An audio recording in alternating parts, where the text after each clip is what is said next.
Welcome to Off the Cuff, episode 22. I'm Julia. I'm Colin. And we're here to answer your questions about Lego. If you have any questions for next month, please drop them below in the comments so we can answer them. This month, we're going to be talking about space issues, adult themes, terminology, new releases, including Lord of the Rings. Oh, okay. Nice. All right. To start off, we actually have a non-Lego related question for you. Someone noticed you wearing this shirt. This is why you made me wear this shirt. Okay. I got up this morning, she's like, you gotta wear this shirt today. I was like, oh, okay.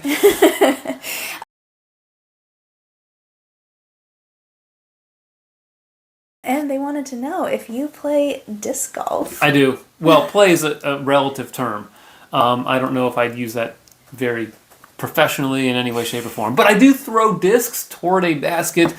Not very well, but I enjoy it. It's a good hobby. And it's a lot cheaper than regular golf. Yeah. It goes out pretty regularly, especially in the summer. Yeah, except I haven't gone out much at all this year because, I got sick. And the buddy that I play with also got injured. We're now in our 40s, and so just waking up in the morning is enough to throw out your bag, right? If you're in your 40s, comment down below. You know what we're talking about. All right, yeah.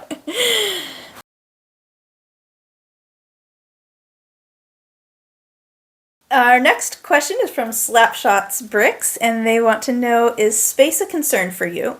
As you bring in a new set to review for your channel and collection, do you break down and or sell old ones? Yeah, well, thank you so much for the question. And by the way, Slapshot Bricks, love your channel. Good luck on all those renovations. I hope they're going well. Looking forward to the next update you've got for us.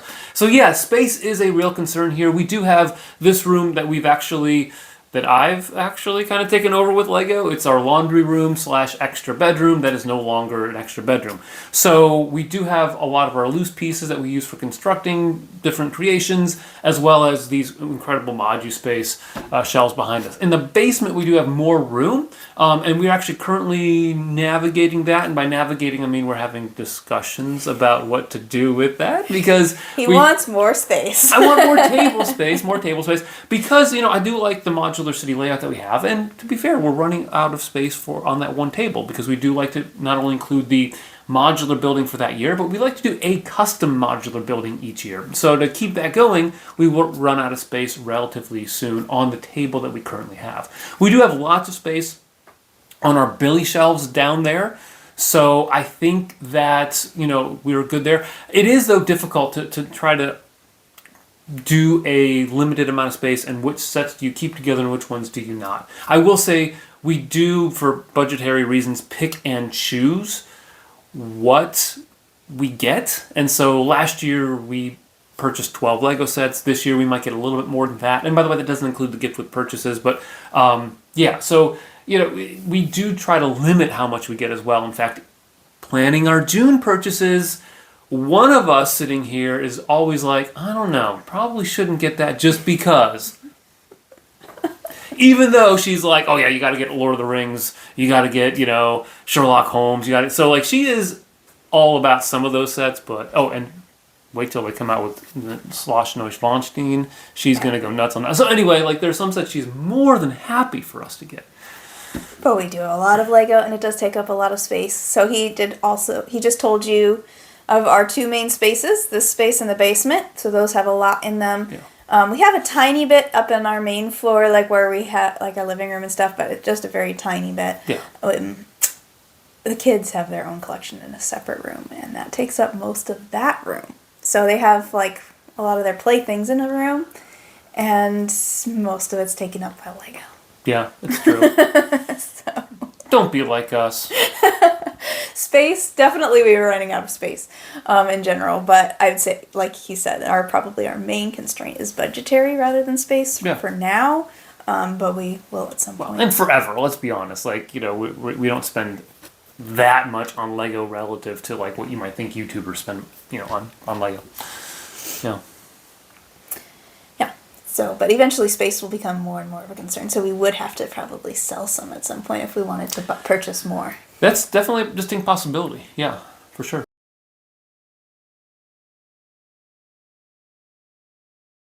Josh Greathouse asks, I feel like adult fans are clearly a corner of Lego. What are your thoughts on doing more adult themes such as post-apocalyptic or cyberpunk? I've noticed the competition doing this, but I would love to see it done with the Lego style and humor.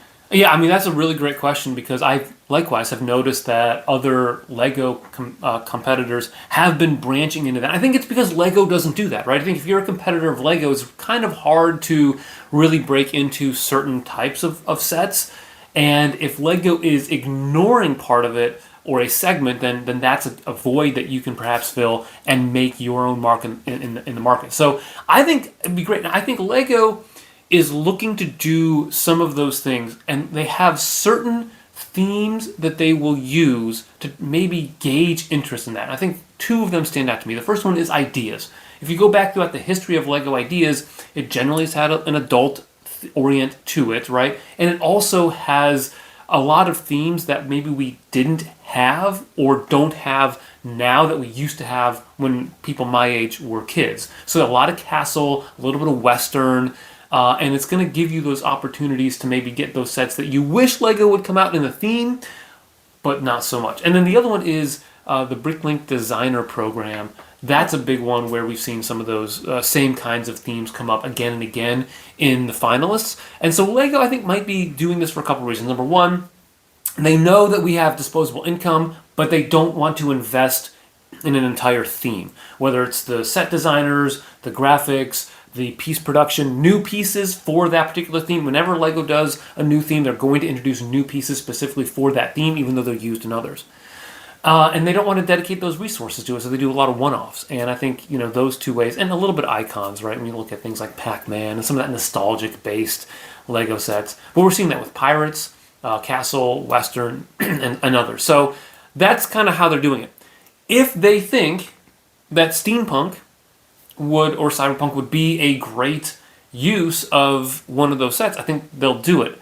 I think they haven't done it because maybe they're not estimating that we want those kinds of sets. But I think they're really fascinating. The ones that I can think of, post-apocalyptic maybe, is the Bricksburg set from the Lego Movie 2. And it had like the big Statue of Liberty that was on an angle, and it had all the little shops. It was very much like an Ninjago City post-apocalyptic type feel.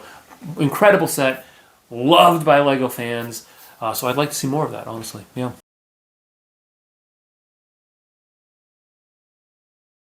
Stickler Bricks wants to know, and this is maybe more of a question for me as the curator of questions. Yeah. He says, not a big deal, but why not feature the commenters' names of questions asked? Either way, thanks for answering my questions and love the series. Thanks, Stickler Bricks. Yeah. Give the names. It's what the people want. I sometimes just collect questions from other videos or from sometimes multiple people commenting and kind of synthesize them. So it's not necessarily always from one person. And so sometimes I just leave all the names off, just simplifying it. But it's not really a conscious choice necessarily. Yeah, give us all the names. The people have voted. All right. Yeah.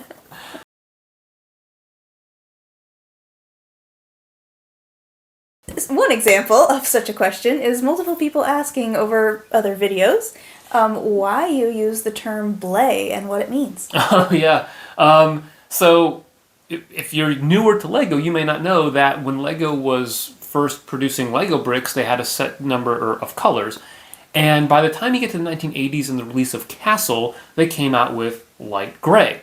But in 2004, they switched the actual color composition on that color as well as dark gray and brown. So if you have pieces from before 2004, your light gray, your dark gray, and your brown are going to look very different from today's colors. And it might be hard to see in this, but if you hold up an old gray versus a new gray, it's very noticeable. What they did is, in order to try to prevent the yellowing of gray bricks and dark gray bricks, they added a little bit of blue. And so I say Blay for bluish gray. So light Blay is light bluish gray, dark Blay is dark bluish gray. And that's something I picked up when I just was getting back into Lego in 2006. I'd been out of Lego since like the mid-1990s and had missed that whole change, which was very controversial among Lego fans.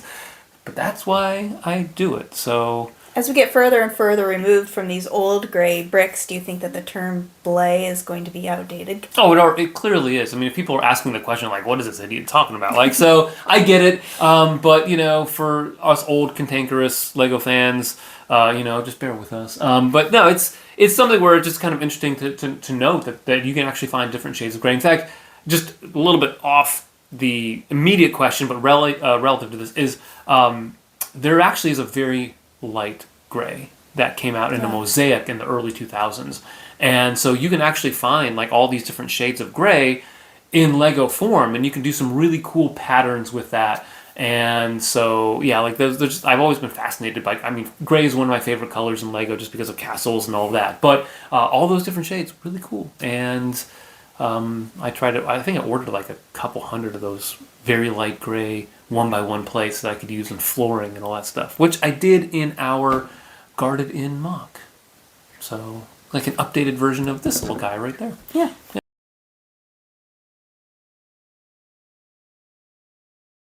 All right, Colin, give us your hot take on 2 sets recently announced. The Shuttle Carrier Aircraft and the Pixar Lamp. Oh, okay. Well, so that was this week, or when we're recording it. When we're releasing this, it'll be a couple weeks after. But Lego did announce the Shuttle Carrier, which I think is an interesting set. It's, I think, good for what it's trying to do, but I think it suffers from a huge comparison flaw.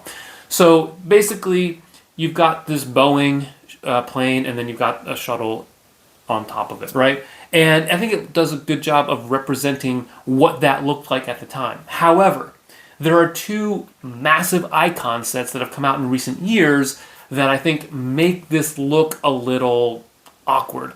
The first one is the Concorde, which does an incredible job of getting the nose of the plane, the angularity and the roundness of that. And this new set, I think, struggles a bit with that. And then there's the Icons Shuttle, Space Shuttle, that is just a bigger, more detailed version. So it's like we get 2 planes, neither of which are as detailed as other planes that have come out recently, and I would say maybe neither of them are as individually good as those sets. And I think that's one reason why there are some fans that look at this and say, I'm not really sure that I like this, even if it is reasonably accurate to what it came out with. Now again, part of the problem that we have as adult fans is that we have some of these sets, and we don't have either the Shuttle or the Concorde, but we pay attention to Lego. We have a long-term relationship with Lego that we, collect over decades. So it's like, oh man, I can't believe they're coming out with another one of these. It's not as good as the previous one. Well, a lot of people don't have the previous one. So that's, I think, is what the market that Lego is going for in that one. As for Pixar, I think it looks cool. I think it's a nice, affordable idea set, $70 US. I know there aren't any minifigs, but the pieces on the ball are printed, it looks like. I think that's really cool. I'm glad that Lego's giving us that. But it is a lamp, right? So, I don't know. Like you had some thoughts when you were looking at it. Yeah, I think that in what I saw looked pretty well executed. I think it looks nice. I just don't really care to have that. Like, if you're a big movie buff and really into Pixar, then that could be a really cool set for you to have on display. But I'm just like, okay, it looks good. I don't need it. Yeah, there's this kind of more affordable set that Lego's going after right now with the Star Wars logo, the Marvel logo, and I think maybe the Pixar lamp. And it's, they're going after some of these core fans who want a little display model that might be more affordable than the large sets. And this one, I think, fits into that range of sets. Again, I think it's well executed. It's not one that I look to get on release day, but I also think it's one that if you like it, you'll find it on sale at some point. I'm not saying that it's going to be a dud, but I do think you'll find it on either Amazon or Walmart or at Target or whatever retailers near you, or maybe even on sale on a Black Friday at Lego.com or Lego store. So maybe if you like it, you think it's a really good looking set, hold off on getting it. Like I would say with most Lego sets, most of them, for I think a lot of fans, aren't necessarily day one purchases unless the gift with purchase gets you, or you're in a position like us where it's like, oh yeah, like we collect a certain thing like modular buildings, and so like that day one we get I get amped up for.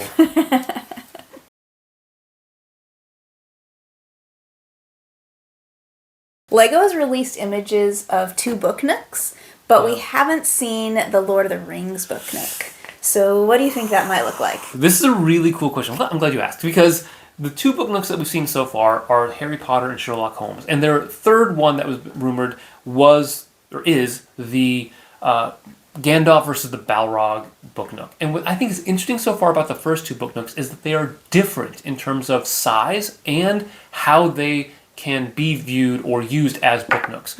So the Harry Potter one is one that you can put together lengthwise, and you can also connect it like a Booknook via Technic pins, and it would just be kind of awkward to have part of the train here and part of the train there. Maybe I think you can remove the train so you just have platform 9 3/4 if that's the look you want with the Booknook. The Sherlock Holmes one, it's a bit bigger. You can arrange linearly so you can have a nice little street, but you can also fold using hinges, and you don't use the Technic pins to combine it. There's a little clip at the top where it says Baker Street. So it's possible that this Lord of the Rings Booknook might actually be maybe along the lines of the Sherlock Holmes one, because it's going to be around that same price and piece count. But it could also see it where it literally is just a Booknook that is, you look and you see Gandalf facing the big Balrog on Khazad-dûm with, the background being, the mines of Moria. And I could see that being the case there, where you won't really need to have a streetscape type of view of it, although maybe they'll have hinges. But maybe that could be the one that is actually dedicated toward just being a Booknook and that only. So it'd be interesting if they gave us 3 Booknooks with 3 different formats of them. And that adds to the versatility. The Hogwarts one, or the Hogwarts Express one, is I think $90, maybe $100. And there's all these tariff price increases have kind of gotten me flustered with some of the prices. But that that one's the lower end in terms of cost, and then $130 I think for the other two. So we'll see. I'm curious. I can't wait for the images to come out. Yeah. I mean, she's even I haven't seen it, but it's Lord of the Rings. Come on. So kind of excited for that one. And even the kids are we're getting it, right? I'm I don't know. It depends on what it looks like. We'll see. Yeah. Thanks for watching. Please like this video, subscribe to our channel if you haven't already, and ring the bell for notifications. And always remember to keep building together.